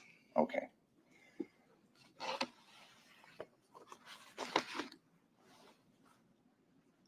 Mr. Telles is detained for the purposes of collecting his DNA and ultimately his pants on September 7th. You're aware of that? Yes. He's subsequently spoken to by homicide detectives, correct? Yes. You then became involved or entered into that interview, that discussion. I was present at the beginning of the conversation with him. Okay.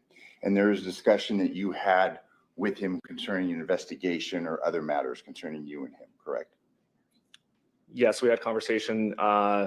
I was giving him updates on where we're at with Compass Realty as the homicide investigation was continuing. So he's being detained, having his DNA taken, literally having his pants taken off of him, and you are speaking to him concerning Compass and Compass Realty. When I spoke to him, that process had already been completed, and we're just in the room, more like small talk type conversation. Okay, but you were there, Yes. correct? He's obviously aware that he's the subject of a murder investigation. Things are going, as you testified, fairly badly for him in a psychological, mental sense. You're now part of the crisis negotiation team that's speaking to him, correct? Yes.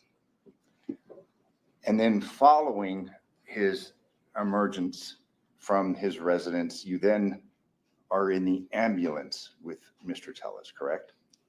Yes, I was. And it was just you and he in the ambulance? No, there was multiple people inside the ambulance. Okay, who was in the ambulance? My partner with the negotiation team was with me, and then numerous firefighters and paramedics. I see. And since that time, you've not had any contact with Mr. Telles? No. Thank you. And again, subject to recall, I'll pass the witness. Thank you. Thank you. Any redirect? No, Your Honor. Okay, thank you very much for your testimony here today. You may step down. You're not excused from your subpoena. So if Mr. Draskowitz wants to recall you, we'll let you know. Thank you very much for being here today. You may step down. You are excused. Thank you. And the state may call their next witness. State calls Officer Levi Hancock.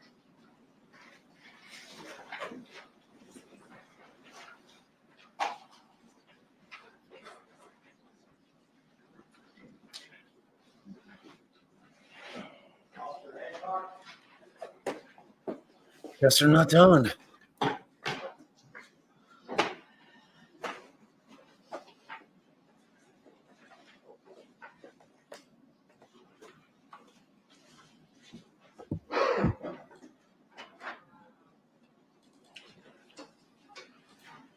Good old Eli Hancock. You'll please remain standing, raise your right hand, please swear. You do solemnly swear the testimony you're about to give in this action shall be the truth, the whole truth, and nothing but the truth, so help you God? Yes, I do. You may be seated. Please state and spell your first and last name for the record. Levi Hancock, first name is spelled Levi, last name is Hancock. Have received your honor. Thank you. Sir, what do you do for a living? I'm employed with the Las Vegas Metropolitan Police Department And Man, what this division guy are you looks currently like in a with guy them? not to in mess the with. SWAT section. Okay. I want to turn Don't your mess with this attention guy. to September 7th. Serious man. 2022. Were you and your SWAT team members kind of sent out to help assist in potentially effectuating an arrest on a defendant by the name, or a suspect by the name of Robert Telles? Yes, we Okay. were. Do you see Robert Telles here in the courtroom today? Yes, I do. Okay, could you please point out where he is and describe an article of clothing that he's wearing? He's wearing a gray suit on the far right side of that table. Let the record reflect the witnesses identified the defendant. Okay. Now, prior to going out to effectuate that arrest, were you aware that there was a search warrant being executed on that home earlier in the day? Yes. Okay. So once you guys are sent out, what is the plan at that point? What's the plan to do this? So we had been notified of the previous search warrant. We were also told that there was an incoming search warrant to take Mr. Telles into custody. That was pending some DNA results. Okay. It was our understanding that surveillance was being done on the house at that point in time, at which point they made contact with him, and then they deemed it a barricaded person, and that's when we were requested. And around that time, DNA results come back in. Are you made aware of that? Yes, And there's a decision that an effectuating arrest is going to happen. correct. How many SWAT officers respond to this barricade? I would say probably around 20 or so, at least. All right.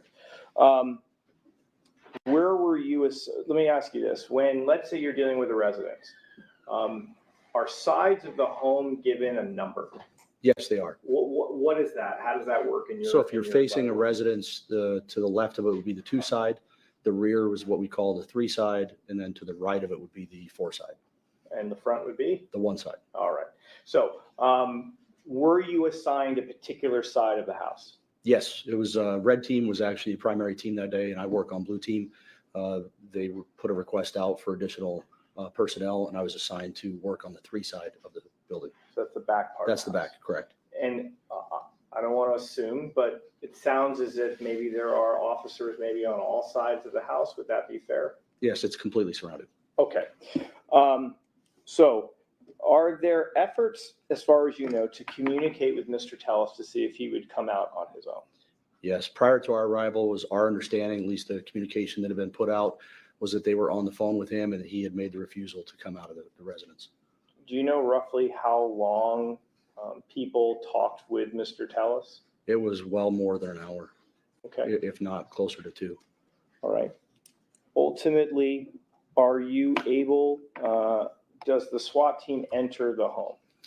Yes, prior to our arrival, the units that were conducting surveillance made the determination that they needed to enter the residence under exigent circumstances because they were in fear that he was harming himself. They made entry into the home, cleared the first level of the home.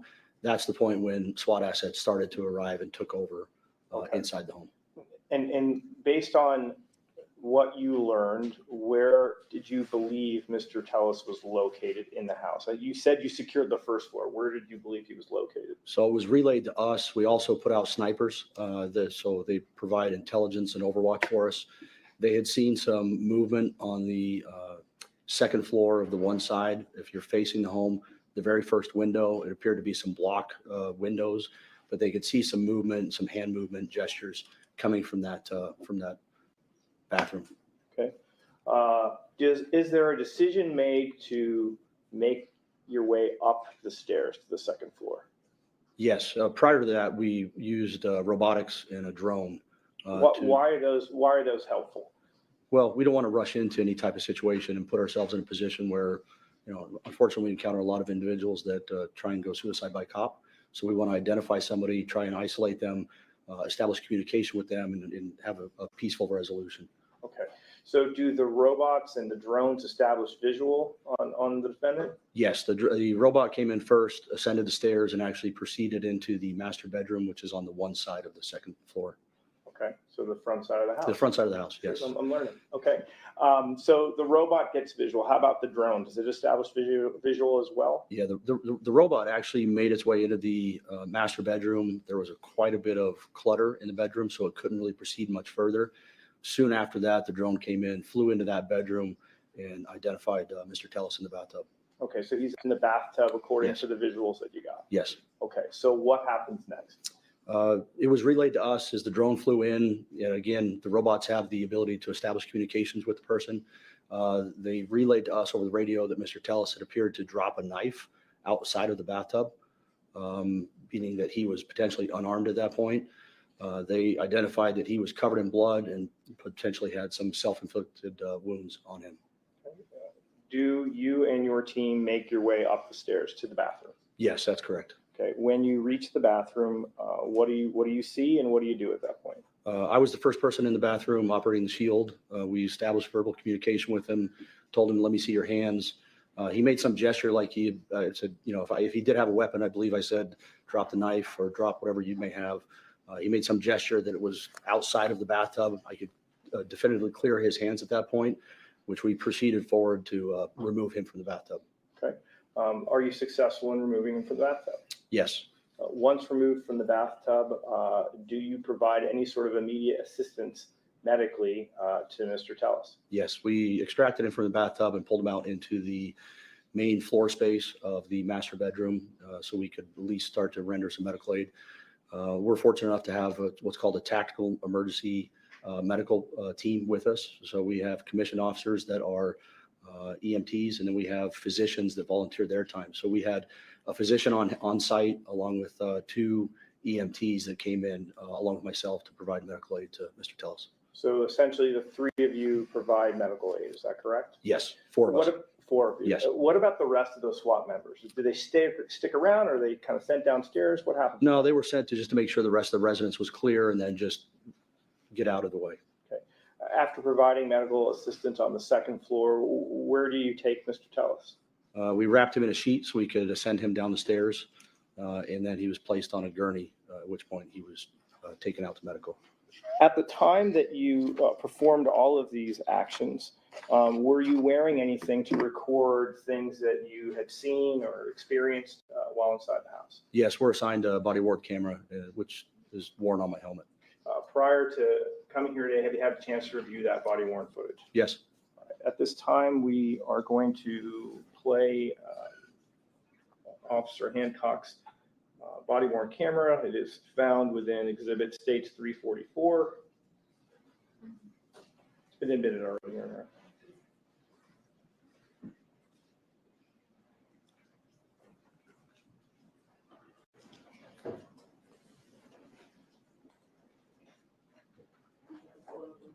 Yeah, thank you.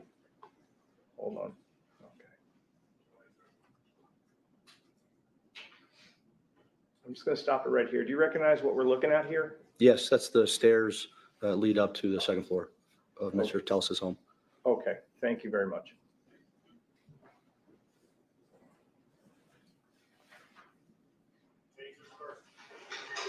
All right, just be careful in case they show old TELLES here all carved up.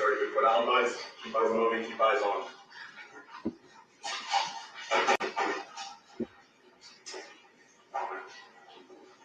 Coming down to the radio.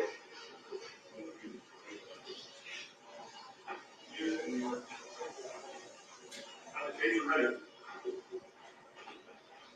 Taser behind you. Yeah, hold back. Levi, smash with the taser.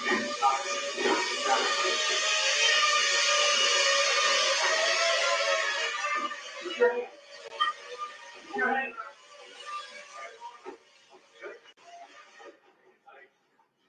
Stand up. You got any weapons?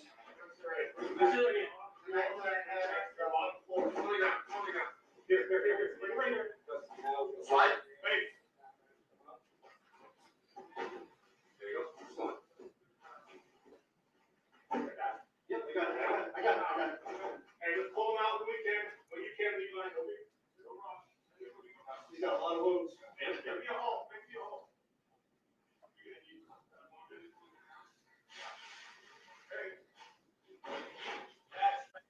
That's you. What's up? Sit him up. Hold out. Keep holding. Hey, we don't have a lot of room on this land. This right here is good. Hey, right here's good. Put it down. Okay, got a lot of space. Listen. Hey, you want to take him out? You want to take him out? Hey, check his other response. No, swap guys. One guy. Levi was medical. One guy. Everybody else start backfilling and clearing. Yes, sir. Levi stays with medical. Everyone else start backfilling and clearing the rest. Hey, Mark, got a room over here as well. I'll go to Mark. Push back. Somewhere. A lot of significant blood loss in the bathtub. You want to get him outside? Just get dressed. Let's just make sure there's nothing we need to stop right away. Joey's out. The rest of the team is cleared up now. Hey. Now, we're cutting all the arms are no big deal. They're superficial. They can address and make sure they're no junctional. Attack medics are working as well as the attack doc. Yes. Take it all the way down. Take it all the way down. How superficial? Or attack medics, which is all superficial to the arms.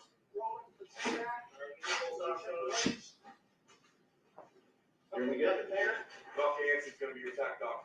Okay. Let's go over and check his back for any blood source there. Otherwise, blood flow. Which way? Away from us? Wait, I won't control those arms still, okay? We're just going to stop at 312. I think I'm reading that right, 312. Essentially, the rest of the footage kind of shows you guys administering that emergency aid at the top of the stairs. Would that be correct? Correct. Okay.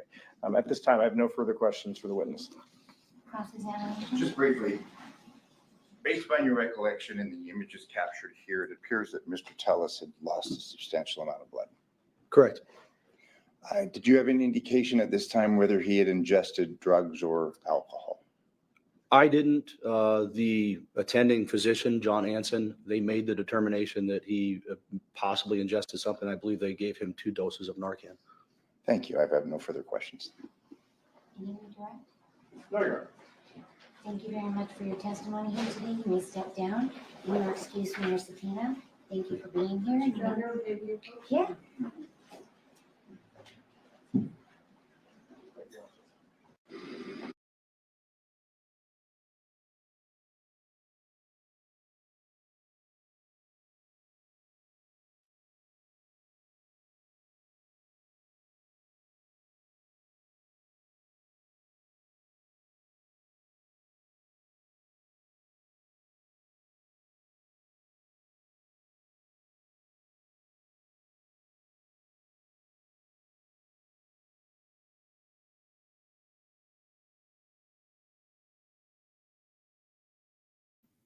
Oh my God, I almost missed the sidebar.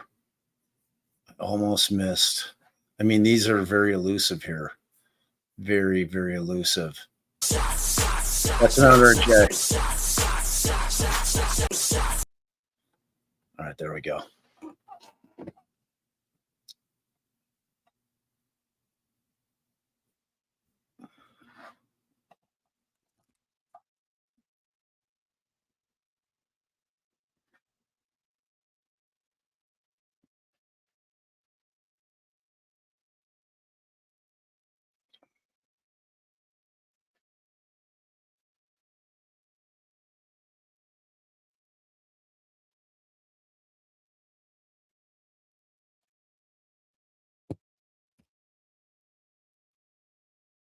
Yeah, I think we're, let's see, we might have a couple of bloops. Maybe. Let's see. Let's see if I can find it.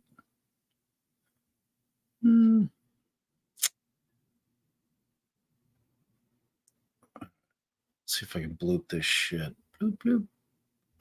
Well, yeah, we did have, oh. Terry about the case, do research, consult dictionaries, internet, Oh. or reference. Sounds like we're done for the day.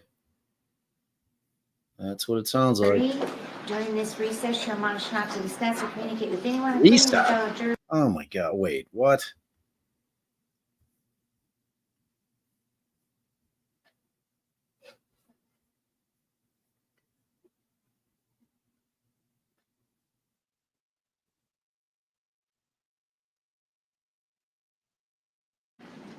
Okay, at this time, we're going to conclude for the day. Wow. We'll resume again Monday There. morning at 10:30. During this recess, you're admonished not to discuss or communicate with anyone, including your fellow jurors, in any way regarding the case or its merits, either by voice, phone, email, text, internet, or the means of communication or social media. Read, watch, or listen to any news or media accounts or commentary about the case. Do research, consult dictionaries, internet, or reference materials. Do any investigation, test a theory, recreate any aspect of the case, or in any other way investigate or learn about the case on your own, or form or express any opinion regarding the case until it's finally submitted to you. Thank you very much. Have a good weekend. We'll see you Monday morning, 10:30. 10:30. So that'll be 12:30 my time, 1:30. 1:30. All right. Okay, so that's that. All right. Well, I keep thinking the state's going to wrap, but they just haven't wrapped yet, which I don't know why. But I did want to bring this up. I want to leave you with just exactly who TELLES looks like. All right. And I need you to understand that this is like spot on. This is like exactly who he is right here. You're going to tell me that this is not Robert TELLES? Like, I dare you. I dare you to tell me. All right. Boop. There he is. Look at that. Look at that dude. Look. Look at that. Look. Look. Look at that. Oh my God. That is totally him. I think he was based, like the AI version of him was based on Casper, the friendly ghost. So I feel pretty secure about that's exactly who he looks like. And I'm going to leave it at that. You guys, you've been amazing all week. We love you. Oh, wait. What? Where's that coming from? Can you guys hear that? I can't hear that. Can you hear that? I can hear something. Oh, see. Oh, this is some old shit. All right. All right, you guys. Mods, thank you so much. You guys had a lot of work today. You guys crush it per usual. I love you. I adore you. I will miss you. And you guys hanging for the trial. We love you. We appreciate you. Please remember to subscribe, share, and do all the things that help us get to the interwebs in terms of the algorithm, which we just don't know how it works. So hit that like button on the way out. And just remember that we love you. And we will see you Monday, unless something crazy happens this weekend and I just have to go live. All right, y'all. Ciao, bye.